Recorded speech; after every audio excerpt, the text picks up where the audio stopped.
구약 성경 242쪽 민수기 27장 5절부터 11절 말씀 제가 받들어 읽겠습니다. 모세가 그 사연을 여호와께 아뢰니라.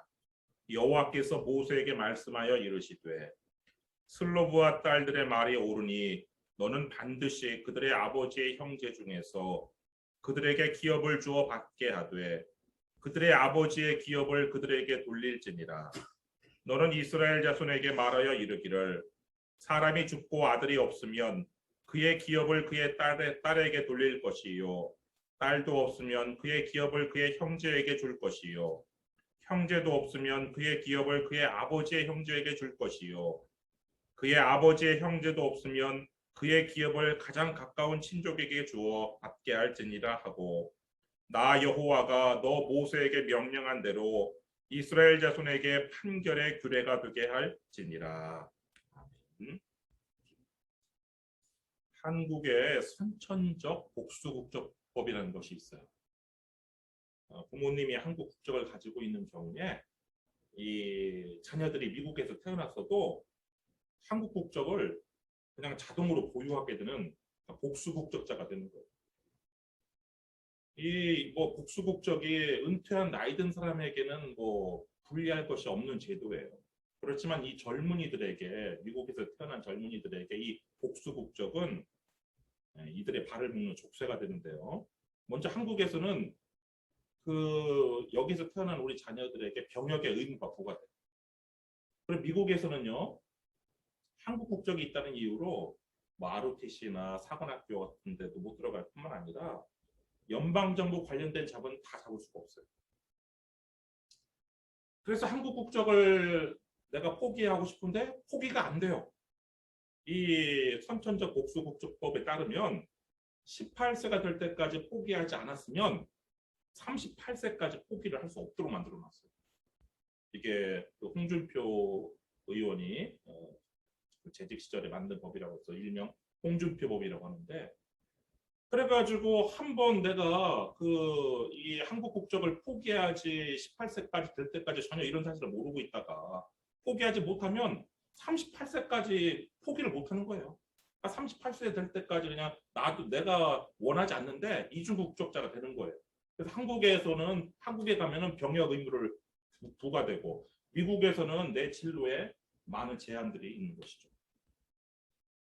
그래서 이 미국의 어떤 변호사님이 그런 아들을 둔 변호사님이 이 선천적 복수국적법을 개정하기 위해서 7년 동안 한국의 헌법재판소에 헌법소원을 무려 5번을 넣었어요. 4번은 다 실패했고 마지막 5번째 성공을 해가지고 작년 9월에 한국 헌법재판소가 이 선천적 복수국적법에 대해서 위헌이라고 말하진 않았어요. 위헌이라고 말하진 않았고 단지 헌법과 일치하지 않는다. 이렇게 헌법 불합치 선고를 내렸는데 이 헌법재판소가 위헌하면은 그 즉시로 그 법이 폐지가 돼요. 근데 위헌이 아니고 헌법 불합치 이렇게 선고를 내리면 그 법이 유효해요. 다음 개정하는 법이 나올 때까지. 그래가지고 헌법재판소 결정에 따라서 법무부가 이제 그 법을 지금 개정을 해야 되니까 개정안을 하나 내놨는데 그 개정안이 어떤 개정이냐 예외적 국적이탈 허가제 이런 제목의 개정안을 내놨어요. 이게 뭐냐 보다 38세까지 이 국적이탈 못하는 건 그냥 놔두고 내가 국적이탈을 하겠습니다 이렇게 선택하는 사람한테 그 사람을 개별적으로 심사해가지고 국적이탈을 허가해주겠다 이런 내용이에요. 여러분 법이라는 것은요 억울한 사람이 생기지 않도록 바뀌는 것이 옳은 일이에요. 그렇지만 세상 나라의 법은요 쉽게 바뀌지 않아요. 바뀌어도요 억울한 사람이 여전히 생기도록 개정하는 신용만 내요. 반면에 하나님 나라의 법은요 억울한 사람이 없도록 즉시 개정돼요. 그 예를 우리가 민수기 9장에서 제가 이전에 설교할 때 말씀을 드렸는데요. 민수기 9장에서 찾아볼 수가 있는데요. 여기 잠깐 접어두시고 민수기 9장 한번 가보세요. 민수기 9장 5절 말씀 보셔요. 오늘 본문 이 책갈피로 잠깐 꽂아두시고 민수기 9장으로 가시면 하나님의 법 중에 유월절에 관한 법이 있는데요. 그 유월절에 관한 법에 따르면 매년 1월 14일 날 유월절 절기를 일주일간 지켜야 돼요. 그래서 이 광야에서 신의 광야에서 이 유월절을 지킨 이야기가 나오는데 그 민수기 9장 5절 말씀 보시면 그들이 그러니까 이스라엘 백성들이 첫째 달 14째 날 1월 14일 날 해질 때에 신의 광야에서 유월절을 지켰으되 이스라엘 자손이 여호와께서 모세에게 명령하신 것을 다 따라 행하였더라. 그런데요, 유월절을 1월 14일 날 이렇게 법에 따라 지켰는데 이 날짜에 유월절을 지킬 수 없는 사람들이 있었어요. 아버지 장례나 어머니 장례로 부정하게 돼가지고 유월절에 참여할 수 없는 사람들이 있었어요. 그래서 이 사람들이 자신들의 그 사정을 이 모세에게 호소를 해요. 거기 6절 말씀 보시면 그때에 사람의 시체로 말미암아 부정하게 되어서 유월절을 지킬 수 없는 사람들이 있었는데 그들이 그날에 모세와 아론 앞에 이르러 7절이요. 그에게 이르되 우리가 사람의 시체로 말미암아 부정하게 되었거니와 우리를 금지하여 이스라엘 자손과 함께 정한 기일에 여호와께 헌물을 드리지 못하게 하심은 어찌함이니까? 자기가 원해서 1월 14일 유월절을 지키지 못한 것이 아니라 원치 않는 뭐 아버지 장례나 어머니 장례 같은 같이 피할 수 없는 그런 일로 말미암아 내가 1월 14일 유월절을 지킬 수 없게 됐단 말이에요. 이 사정을 모세한테 아뢰니까 모세가 너희들 1년 후 기다려. 내년 또 1월 14일 오니까 내년까지 기다려. 이렇게 한 것이 아니라 그들의 사정을 하나님께 가지고 나갔어요. 8절 말씀 보시면 모세가 그들에게 이르되 기다리라. 여호와께서 너희에게 대하여 어떻게 명령하시는지 내가 들으리라. 그래서 하나님한테 그들의 사정을 아뢰었더니 하나님께서 하나님 나라의 법을 바꾸셨어요. 개정하셨어요. 어떻게요? 10절 말씀 보시면 이스라엘 자손에게 말하여 이르라. 너희나 너희 후손 중에 시체로 말미암아 부정하게 되든지 먼 여행 중에 있다 할지라도 다 여호와 앞에 마땅히 유월절을 지키되 11절이요. 둘째 달 14째 날 해질 때에 그것을 지켜서 어린 양의 무교병과 쓴 나물을 아울러 먹을 것이요. 그러니까 하나님께서 어떻게 바꾸셨냐면요. 1월 14일 날 유월절을 지키는 거는 그대로 놔두시고 이때 못 지킨 사람들은 2월 14일 날 지킬 수 있다. 이렇게 바꾸시는 거예요. 그래서 아무도 소외되는 사람이 없도록. 하나님 나라 법은요 이렇게 사람들의 사정과 사연을 듣고 이렇게 개정이 되는데 세상 나라의 법은요 한번 정해지면 잘 바뀌지 않아요. 잘 바뀌지 않고 심지어는 아예 바꿀 수 없는 경우도 있어요. 구약의 그 다니엘서를 보면요. 다니엘은 바벨론 포로로 이 유대 땅에서 잡혀간 사람이에요. 바벨론.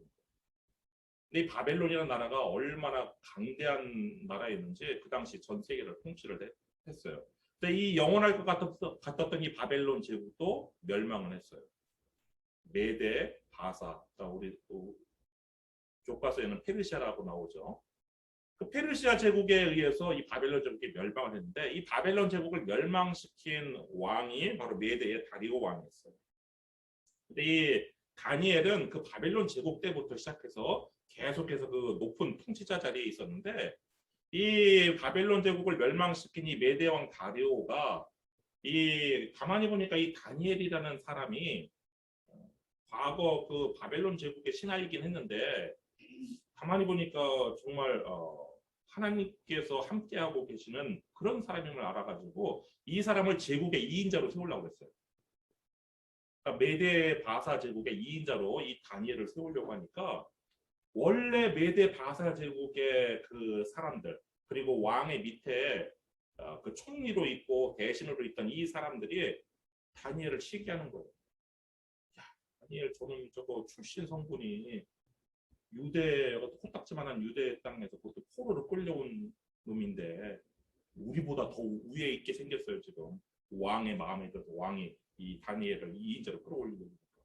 그래갖고 이 사람들이 이 다니엘한테서 어떤 흠을 잡아가지고 다니엘을 쳐내려고 어떤 흠을 잡는데 어떤 흠도 없어요.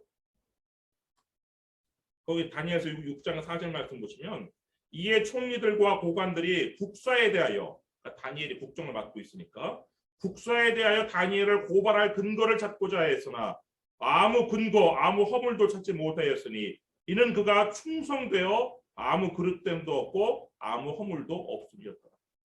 그러니까 다니엘에게서 어떤 흠도 찾지 못했어요.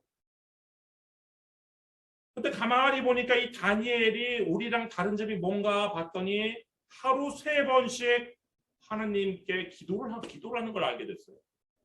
그래서 아하, 다니엘을 저걸 가지고 쓰러뜨리고 제거해야 되겠구나 해가지고 이들이 다 연합해가지고 왕한테 하나의 법을 만들자고 청을 해요. 다니엘서 6장 6절부터 8절 말씀 보시면 이에 총리들과 고관들이 모여 왕에게 나아가서 그에게 말하되 다리오 왕이여 만수무강하옵소서. 나라의 모든 총리와 지사와 총독과 법관과 관원이 의논하고 왕에게 한 법률을 세우며 한 금령을 정하실 것을 구하나이다. 그러니까 다리오 왕한테 저희들이 다 상의했습니다. 하나 법 만들어 주십시오. 왕이여 그것은 곧 이제부터 30일 동안에 누구든지 왕 외의 어떤 신에게나 사람에게 무엇을 구하면 사자굴에 던져넣기로 한 것이니이다. 그런즉 왕이여 원하건대 금령을 세우시고 그 조서에 왕의 도장을 찍어 메대와 바사에 고치지 아니하는 규례를 따라 그것을 다시 고치지 못하게 하옵소서 하며. 메대와 바사의 법은요 한번 정해지면 고치지를 못해요. 그것을 이용해가지고 다니엘을 제거하려고 왕한테 한 법을 지금 만들자고 이야기를 했는데 왕은 뭐 이들의 그 흉계를 알지 못했죠. 그래서 도장을 찍어서 법을 만들었어요. 나중에 다리오 왕이 자신이 계략에 빠졌음을 알았어요. 아, 이것들이 다니엘을 죽이려고 이런 법을 만들자고 그랬구나. 알았는데도 자신도 어쩔 수 없어요. 못 고쳐요, 법을. 다니엘서 6장 13절 16절 말씀 보시면요. 그들이 왕 앞에서 말하여 이르되 왕이여 사로잡혀온 유다 자손 중에 다니엘이 왕과 왕의 도장이 찍힌 금령을 존중하지 아니하고 하루 3번씩 기도하나이다 하니 왕이 이 말을 듣고 그로 말미암아 심히 근심하여 다니엘을 구원하려고 마음을 쓰며 그를 건져내려고 힘을 다하다가 해가 질 때에 이르렀다. 다니엘이 하루 3번씩 기도해요. 아침, 점심, 저녁. 다니엘이 어떻게 하나 보자. 저런 법이 나왔는데 어떻게 하나 보자 하고 지켜보다가 다니엘이 아침 기도. 다니엘은 이 법이 만들어진 것을 알면서도 하나님께 기도를 이렇게 쉬지 않았어요. 아침에 기도한 걸 봤어요. 그러니까 이들이 쪼르르 왕한테 달려가가지고 지금 이걸 얘기한 거란 말이에요. 그런데 왕이 다니엘을 그 법에 따라서 사자굴에 던져넣기를 싫어했어요. 그래서 어떤 길이 없을까 고민하다가 저녁 때까지 잔 거예요. 그러니까 이들이 찾아온 거예요. 또 찾아와가지고 그 무리들이 또 모여, 그러니까 해가 질 때 또 모여서 왕에게로 나와서 왕께 말하되 왕이여 메대와 바사의 규례를 아시거니와 왕께서 세우신 금령과 법도는 고치지 못할 것이니이다 하니 이에 왕이 명령하며 다니엘을 끌어다가 사자굴에 던져 넣는지라. 왕이 다니엘에게 이르되 내가 항상 섬기는 너의 하나님이 너를 구원하시리라 하니. 뭐 사자굴에 던져진 다니엘의 그 뒷이야기는 뭐 기회 되면 다음 기회에 드리겠습니다. 여러분 메대와 바사 제국의 법은요 왕이라도 그 법을 만든 왕이라도 고칠 수가 없었어요. 세상 나라의 법은요 비록 고칠 수 있다 할지라도 이 한국의 이 선천적 복수복조법과 같이 개정하는데 대단히 소극적일 뿐만 아니라 그 과정에서 억울한 사람이 또 나오도록 그렇게 만든단 말이에요. 근데 하나님 나라의 법은 그렇지 않아요.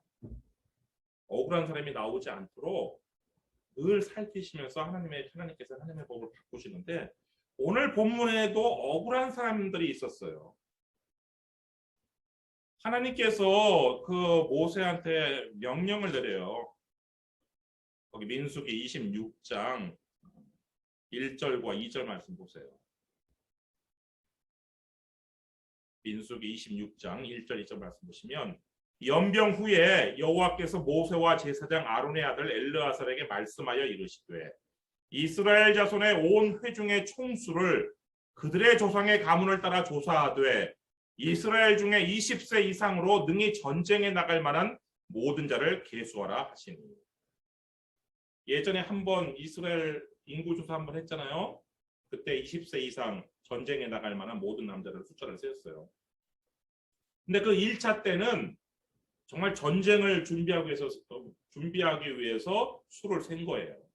가나안 땅에 이제 곧 들어가서 가나안 족속과 전쟁하기 위해서 군대의 수를 세었던 거예요.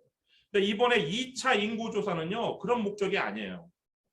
2차 인구조사의 목적은 거기 26장 52절부터 목적이 나와요. 52절 한번 가보시면 민수기 26장 52절 여호와께서 모세에게 말씀하여 이르시되 이 명수대로 땅을 나눠주어 기업을 삼게 하라. 그러니까 이번 인구조사의 목적은 뭐냐면요. 숫자를 셌잖아요. 각 지파의 각 가문의 20세 이상 싸움에 나갈 만한 남자들의 수를 센 다음에 그 명수대로 가나안 땅을 나눠주라는 거예요. 기업으로 주라는 것은 기업을 삼게 하라는 건 나눠주라는 거예요. 그냥 땅을 분배주라는 거예요. 땅을 분배주라는 거예요. 그래서 54절 말씀 보시면 수가 많은 자에게는 기업을 많이 줄 것이요 수가 적은 자에게는 기업을 적게 줄 것이니 그들이 계수된 수대로 각기 기업을 주되. 그러니까 내가 아들을 한 20세 이상 전쟁에 나갈 만한 아들 10명 가지고 있으면요. 나한테 땅을 하나님께서 많이 주신다는 거예요. 근데 내가 아들이 딱 딸랑 꼴랑 2명밖에 없어요. 그러면 그 사람은 땅을 적게 준다는 거예요. 그러니까 아들을 많이 가진 10명의 아들을 가진 사람은 2명의 아들을 가진 사람보다 무려 5배 크기의 땅을 받을 수 있는 거예요. 그렇지만 55절 같이 오직 그 땅을 제비 뽑아 나누어 그들의 조상 지파의 이름을 따라 얻게 할지니라. 그 다수를 막론하고 그들의 기업을 제비 뽑아 나눌지니라. 땅의 크기는 그렇게 20세 이상 아들의 숫자만큼 받을 수 있지만 내가 뭐 아들이 적다라고 해서 나쁜 땅을 받아야 되는 건 아니에요. 어느 땅을 받는 건지는 제비 뽑아서. 그러니까 내가 아들이 적어도 좋은 땅을 내가 받을 수가 있는 거고 내가 아들이 많아서 땅이 막 이만큼 얻을 수 있어도 나쁜 땅을 받을 수 있는 거예요. 제비 뽑아서. 이런 목적으로 하나님께서 이 2차 인구조사를 하라고 시켰는데 이렇게 막상 인구조사를 해보니까 40년 전에 1차 때하고 비교해서 줄어든 지파도 있었고 늘어난 지파도 있었어요. 첫 번째 르우벤 지파는 줄어들었어요. 르우벤 지파는요. 1차 인구조사 때는 몇 명이었냐면 46,500명이었는데 이번에 조사해보니까 43,730명으로 2,700명이 줄었어요. 근데 보통 뭐 40년이면은 늘어나는 게 정상인데 이게 줄어들었어요. 이 줄어든 이유가 무엇인지 이 성경은 이야기하고 있는데 거기 민수기 26장 9절로 가보세요. 9절 가보시면 르우벤 지파가 줄어든 이유를 이렇게 지금 성경은 이야기하고 있는데 엘리압의 아들은 느무엘과 다단과 아비람이라. 이 다단과 아비람은 회중 가운데에서 부름을 받은 자들이니 고라의 무리에 들어가서 모세와 아론을 거슬러 여호와께 반역할 때에 땅이 그 입을 벌려서 그 무리와 고라를 삼킴에 그들이 죽었고 당시의 불이 250명을 삼켜 징표가 되게 하였습니다. 고라의 반역 때 이 르우벤 지파가 거기에 참여를 했습니다. 참여를 해서 불로 250명이 죽었을 뿐만 아니라 땅이 입을 벌려서 이들이 다단과 아비람 이들의 온 가족이 다 죽었을 뿐만 아니라 연병이 생겼어요. 연병이 생겨서 수많은 사람들이 죽었어요. 근데 그때 죽을 때 아마 이 르우벤 지파가 많이 죽었던 것 같아요. 그다음에 두 번째 지파인 시므온 지파도 줄어들었어요. 근데 시므온 지파는 뭐 보통 줄어든 게 아니에요. 이 르우벤 지파는 그냥 2,700명 줄어들었는데 이 시므온 지파는요. 1차 조사 때는 시므온 지파는 59,300명이었어요. 근데 지금 2차 조사 때는 22,200명밖에 안 남았어요. 그러니까 무려 37,100명이 절반 이하로 뚝 떨어졌어요. 근데 이 시므온 지파가 왜 이렇게 됐느냐? 이거 바로 앞에 있잖아요. 한 장 민수기 그 26장 지금 12절에 시므온 지파 이야기가 나오는데 한 장 바로 넘기면 어떤 내용이 나오냐면 이스라엘이 우상 숭배하는 내용이 나오죠. 근데 그 이스라엘이 우상 숭배하는데 최고 앞장섰던 지파가 어느 지파냐? 이 시므온 지파였어요. 그 시므온 지파의 그 지휘관 중 한 명이 시므리가 미디안 공주 고스비를 끌고 와가지고 아예 그냥 대놓고 그냥 그 이스라엘 진영에서 자신의 지파 그 안에 텐트에서 간음을 벌이고 음행을 하다가 이 죽는 사건이 생겼잖아요. 그때 또 연병이 이스라엘 백성들한테 퍼졌는데 그때 이 시므온 지파가 이 사건에 또 앞장을 서가지고 이렇게 엄청나게 많은 수가 줄어들었죠. 그리고 갓 지파도 줄어들었고요. 에브라임 지파도 줄어들었어요. 납달리 지파도 줄어들었어요. 근데 반면에 늘어난 지파도 있는데 유다 지파, 이사갈 지파, 스불론, 므낫세 지파, 베냐민 지파, 단 지파, 아셀 지파 이렇게 다 늘어났는데 이 중에서 가장 큰 폭으로 늘어난 지파가 오늘 본문에 나오는 주인공이 있는 므낫세 지파였어요. 므낫세 지파는 1차 조사 때는 32,200명으로 에브라임 지파보다도 작았어요. 근데 지금은 2차 조사 때는 무려 25,500명이 늘어난 최고로 많이 늘어난 52,700명이 되었어요. 그런데 이 므낫세 지파에 대한 이야기를 하는데 특이한 내용이 하나 들어가 있어요. 거기 33절을 보세요. 민수기 26장 33절. 헤벨의 아들 슬로브앗은 아들이 없고 딸뿐이라. 그 딸의 이름은 말라와 노아와 호블라와 밀가와 디르사니. 이 내용이 슬로브앗 집안의 이 특별한 기록이 성경에 딱 들어가 있어요. 이게 왜 들어가 있을까요? 20세 이상 싸움에 나갈 만한 장정을 조사하는데 대부분의 집안들이 다 아들이 한 명씩은 있어요. 근데 이 므낫세 지파에서 이 슬로브앗 집안만 아들이 없어요. 딸은 있었어요. 딸은 5명이라고 또. 근데 아들이 없어요. 그러니까 이 인구 조사를 계수하는 기록하는 이 기록원이 슬로브앗 가문, 슬로브앗 집안 0명 이렇게 기록한 거예요. 0명으로. 근데 이 0명이라는 것이 이게 무슨 의미예요? 전쟁에 나갈 군인도 0명이지만 나중에 가나안 땅에 들어가서 약속의 땅을 분배받을 때 이 슬로브앗 집안은 아무것도 못 받는 거예요. 그러니까 얼마나 이 슬로브앗 이 딸들이 얼마나 억울해요. 우리 아버지는 왜 아들을 못 낳아가지고 우리 집안은 이제 아무것도 못 받는 거예요. 가나안 땅에 들어가서 약속의 땅 아무것도 못 받는 거예요. 땅을 기업으로 분배를 못 받는 거예요. 그래가지고 이들이 너무 억울해서 찾아가요. 그 시므온 지파의 어른들을. 오늘 민수기 17장, 오늘 본문에 있는 민수기 17장으로 오셔가지고 1절 말씀 보세요. 1절 말씀 보시면 요셉의 아들 므낫세 종족들에게 먼저 찾아가요. 므낫세의 현손, 마길의 증손, 길르앗의 손자, 헤벨의 아들 슬로브앗의 딸들이 찾아왔으니 그의 딸들의 이름은 말라와 노아와 호글라와 밀가와 디르사. 성경에 여자들의 이름이 잘 기록이 되지 않는 경우가 많아요. 그런데 이들의 이름은 지금 두 번째로 나오는데 이들이 누구를 찾아갔어요? 자신의 지파 므낫세 종족들을 찾아갔어요. 먼저 므낫세 지파의 그 지휘관 수령 뭐 천부장 백부장 뭐 이런 그 종족 찾아갔어요. 찾아가서 무슨 말을 했겠어요?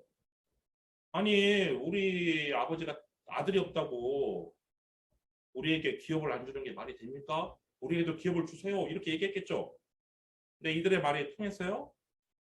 안 통했어요. 그걸 어떻게 알아요? 2절 말씀 보시면 그들이 회막문에서 모세와 제사장 엘르아살과 지휘관들과 온 회중 앞에 서서 이르되. 아니 그게 통했으면은 모세한테까지 찾아갈 일이 없었죠. 근데 므낫세 지파의 이 지휘관들은 이 슬로브앗의 딸들의 요구를 그냥 묵살했어요. 무슨 소리냐? 너희 아버지가 아들이 없으니까 너희는 전쟁에 참전도 안 하니까 너희들이 땅을 못 받는 거 당연하다. 그리고 너희들 이게 하나님의 법이야. 당시 하나님의 법이 그거잖아요. 계수해서 그들에게 땅을 주라는 거. 그러니까 아들한테만 땅을 주는 거예요. 그리고 야 너희들은 시집 가가지고 그 남편한테 가면은 거기 남편이 받은 땅이 있을 거 아니냐. 그러니까 너희들 왜 귀찮게 지금 우리한테 와가지고 이런 요구를 하냐. 이런 거 그냥 묵살해 버렸어. 근데 이들이 특이한 것들이 용기가 있었어요. 이 딸들이 당시 남성 위주의 사회에서 그렇게 관습과 그렇게 한번 이렇게 그 특히 그 위에 있는 어른들이 억누르면은 대부분 그냥 깨갱하고 그냥 이렇게 포기하는데 이 딸들은 용기가 있었어요. 용기가 있어서 이번에 누구를 찾아갔냐면 모세를 찾아갔어요. 모세하고 대제사장하고 이 온 이스라엘 회중들을 찾아가 가지고 자신들의 사연을 이렇게 얘기해요. 3절 말씀 보시면 우리 아버지가 광야에서 죽었으나 여호와를 거슬러 모인 고라의 무리에 들지 아니하고 자기 죄로 죽었고 아들이 없나이다. 근데 아들이 없다고 해서 4절 어찌하여 아들이 없다고 우리 아버지의 이름이 그의 종족 중에서 삭제되리이까 우리 아버지의 형제 중에서 우리에게 기업을 주소서. 그러니까 이들이 사정을 이야기하고 당당하게 요구를 해요. 우리에게 기업을 주세요. 기업을 주세요. 우리에게 땅을 약속의 땅을 분배해 주세요. 근데 모세가 이 므낫세 지파의 그 어른들이 했던 것처럼 조용히 해. 지금 신경 쓸 것도 많은데 니네 시끄럽게 하지 마. 너네 아들이 없잖아. 아들 없는데 왜 자꾸 귀찮게 해? 뭐 이런 식으로 무시하거나 그렇게 하지 않고 이들의 이야기를 경청했어요. 여러분 우리가 다른 사람의 억울한 사연 있잖아요. 그런 억울한 사정을 이렇게 듣는 것이 경청해 주는 것이 그게 지혜인데 성경은 그렇게 하지 않는 것은 지혜가 아니라고 이야기를 하고 있어요. 잠언 18장 13절 말씀 보시면 사연을 듣기 전에 대답한 자는 미련하여 욕을 다. 그러니까 다른 사람들의 그 억울한 사정을 다 듣지도 않고 대답하는 것은요. 그 사람이 수모를 받기에 딱 알맞은 어리석고 바보 같은 짓. 그러니까 다 들어야 되는 거예요. 사연. 이 모세가 바로 그렇게 했어요. 모세가 이 슬로브와 딸들의 사연을 다 들었어요. 다 듣고 그들의 사정에 공감을 했어요. 그렇지만 그들이 우리에게 기업을 주소서 그 요구에는 이 모세가 즉답을 피했어요. 즉답을 피하고 그들의 사정을 누구한테 가지고 갔느냐? 모세보다 더 높은 사람인 하나님께 가지고 갔어요. 거기에 5절 말씀 보시면 모세가 그 사연을 여호와께 아뢰니라. 그러니까요. 공평하신 하나님께서 당시 남성 위주의 사회에서 있을 수 없는 파격적인 법으로 개정을 하시는데 7절 말씀 보시면 슬로브와 딸들의 말이 옳으니 일단 옳다라고 슬로브와 딸들의 용기와 그거를 격려해 주셨어요. 너는 반드시 그들의 아버지의 형제 중에서 그들에게 기업을 주어 받게 하되 그들의 아버지의 기업을 그들에게 돌릴지니라 라고 얘기하시면서 상속법을 개정을 하시는데 어떻게 개정하셨냐? 아들이 없으면 딸이 받게 개정하셨어요. 8절 말씀 보시면 너는 이스라엘 자손에게 말하여 이르기를 사람이 죽고 아들이 없으면 그의 기업을 그의 딸에게 돌릴 것이다. 이렇게 하나님께서요.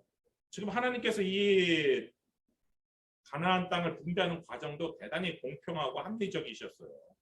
많은 사람들에게는 큰 땅을 주고 그렇다고 해서 인구가 적다라고 해서 나쁜 땅 받지 않도록 제비뽑기로 누구든지 공평하게 기회를 주셨는데 이 와중에 이렇게 좀 불공평하고 억울한 일이 생겼는데 당시 사람들의 이 가치관 마인드 속에는요 이 슬로버 딸들의 이 이야기가 조금 욕심으로 들렸을 수도 있어요. 욕심으로. 아니 지네들 시집 가면은 남편 만나서 그 남편 가문의 땅 그거 받을 수 있는데 왜 그냥 우리가 받은 이 므낫세 지파가 전체 므낫세 지파에게 주어진 땅이 이만큼 있을 거 아니에요? 우리 땅에서 왜 지네 아버지 아들도 없이 죽은 지네 아버지 땅을 자꾸 요구를 하나? 이렇게 생각했을 수도 있는데 하나님께서는 그들의 사연을 다 듣고 그들이 옳다라고 얘기했어요. 그리고 당시 사회에서 파격적으로 여성들에게 상속권을 부여해주는 그런 법을 개정하셨어요. 여러분이 우리가 가정이나 교회나 그리고 일터에서요 사람들의 억울한 사연이 생겨났으면 그거를 그대로 놔두시면은 우리한테 좋을 것이 아무것도 없어요. 보통 사람들은 그렇게 그냥 놔둬요. 세상 나라의 법은 억울한 사람 생겨도 왜냐하면 자신의 정치적인 이권이 맞지 않으면 억울한 사람이 생기든 뭐 억울한 사람이 계속 나오든 개의치 않아요. 안 바꿔요. 안 바꿔 법을. 바꾸더라도 그냥 계속 생기도록 그렇게 그냥 조금 신용만 내지. 근데 하나님 나라의 법은 그렇지 않아요. 하나님 나라의 법은 억울한 사람이 없어야 돼요. 하나님 나라에. 그래서 억울한 사람의 옳은 욕심이 아니고 탐욕이 아니라 옳은 그런 사연이라면 하나님께서는 듣고 이거를 반영을 하시는데 이것이 하나님 나라인 우리 가정과 우리 교회 그리고 일터에서 일어나는 것이죠. 누군가가 억울한 사정이 있으면 그거를 뭐 그냥 경시하거나 무시하지 마시고 열린 마음으로 개방된 마음으로 경청하신 다음에 그들의 말이 옳다면 우리가 가진 법과 관습 그리고 내 가치관 내 생각도 바꿀 필요가 있는 거예요. 그것이 바로 하나님의 의를 이루는 길이죠. 기도하겠습니다.